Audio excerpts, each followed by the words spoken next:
ఎంత ఆకలేస్తుందో పాపం. దానికి పెట్టేది కూడా ఇది తినేస్తుంది. ఇదేమో నేను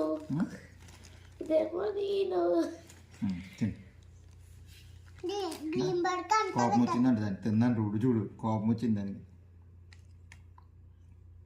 డింపీలా సిగ్గుండకూడదు. డింపీకి సిగ్గుండదు తెలుసా? ఒకటి తిన్నాయమ్మా. ఇది నా చెయ్యి తింటదంట అది. తింటా తిను కొద్దిగా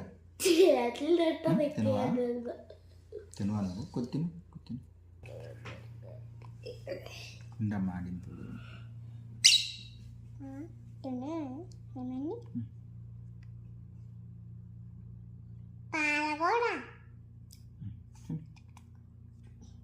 అలా పెట్టకమ్మా. కిందకి పెట్టు తింటది. కిందకి పెట్టు, ఇంకా పడిపోద్దురా. బ్రతుకుతాడా లేదా బాగా ఫుడ్